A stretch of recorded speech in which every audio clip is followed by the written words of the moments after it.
Paul have a mic there, Gio? Can we get Paul up? Here's a veteran. Here's somebody who served our country. That's why I want to hear here. from Paul. He's a veteran, and his opinion means a lot because there's a lot of guys like him, by the way, who are currently in the military and veterans.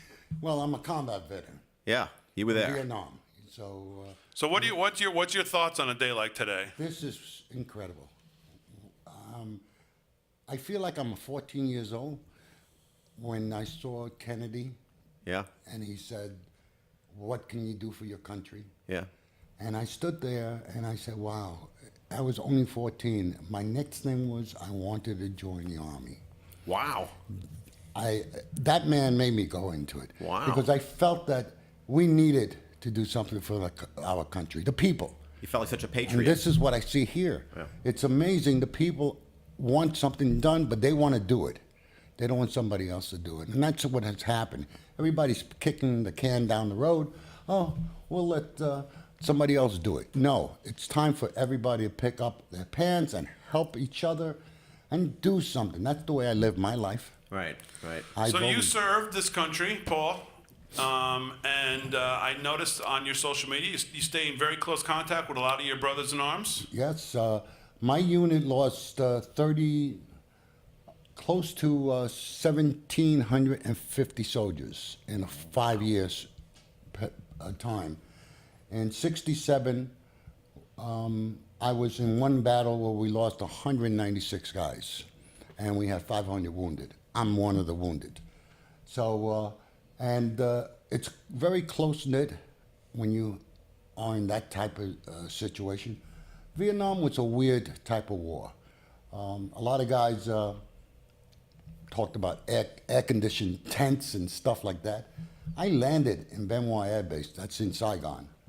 And the next thing I know is they gave me my weapons, they gave me my radio, I was a radio operator, and they put me in charge with the captain, and we got on the chopper and we flew all over the country, up in the highlands, flying all over.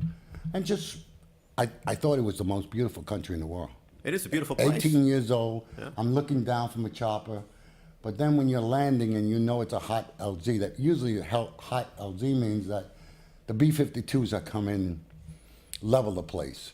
And then you know, when you start hearing that ping over your head and you go, what the heck am I doing here? Yeah. But we believe that the communists was taking over, and actually there was a civil war. And now I look at it and saying, you know, we lost 58,000 guys. And we fought China twice. I mean, Korea and Vietnam. Look where we are today.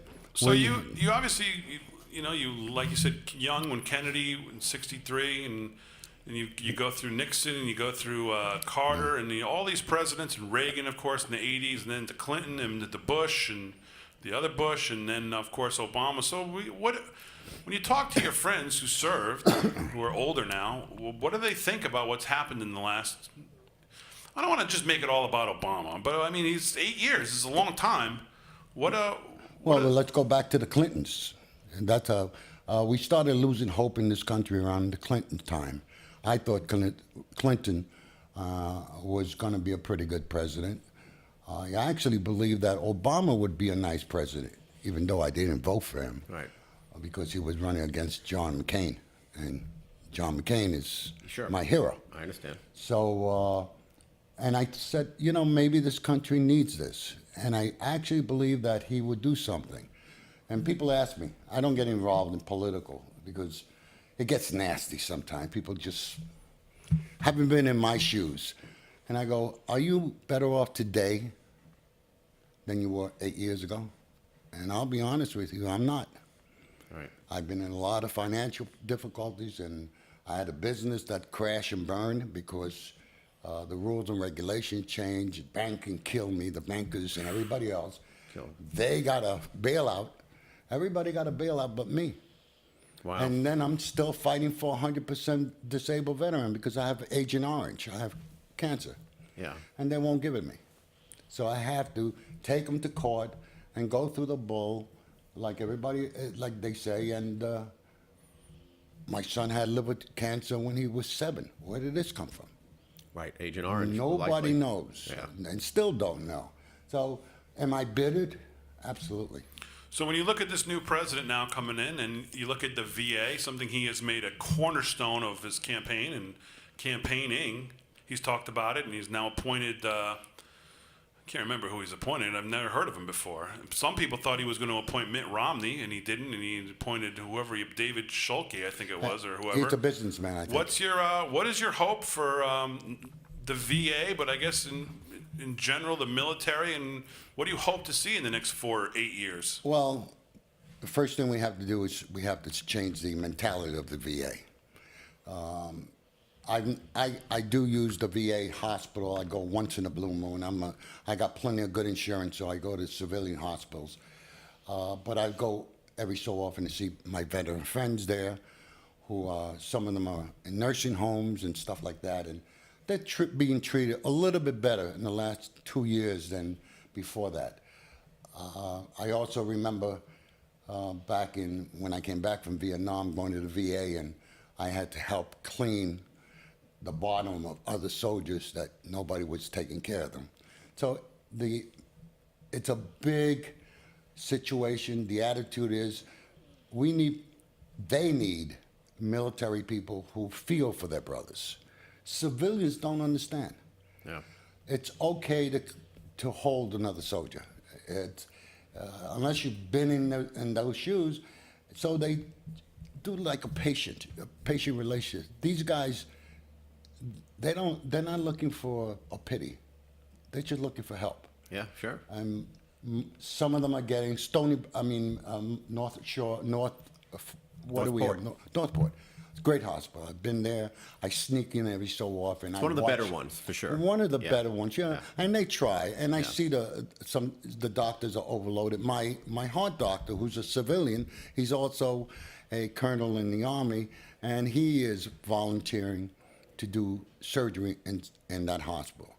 This is what we all have to do. Civilians got to help the soldiers. When you serve, I think the country, civilians, and the government has an obligation. Here's a quote from Trump's speech that probably resonates everything you said. It said, "It's a time to remember that old wisdom our soldiers will never forget, that whether you're black, brown, or white, we all bleed the same red blood as patriots." And I think when you serve, it's not like going to camp and you remember your folks in camp, for 3 summers in a row. You said it quite well. You dropped into this place and things are blowing up. You see legs and arms, you see some horrible things, and you're with a bunch of guys who are all fighting for survival. You have to have each other's backs. We have to. And you don't know if you're going to be around 10 minutes from them, so you probably value every minute of what goes on every day, so I can totally appreciate that. It's funny about when I arrived in Vietnam and they gave me this radio, and nobody told me that's the first one they shoot, the radio operator. And I can't hide. That antenna sticks out. Right, back then too, right? 50. It was a big thing. So, and we learn to protect each other's back. One goes to sleep, the other one stays up. But he doesn't fall asleep because, we both can die. If he does, and it's military experience. I believe that this country went downhill when they got rid of the draft. I happen to support that too. Yeah. I believe that as well. Everyone, I didn't believe the women should go. I come from the old school, but every person should go, every male, because it teaches you responsibility. It teaches you, it's not about you, it's about us.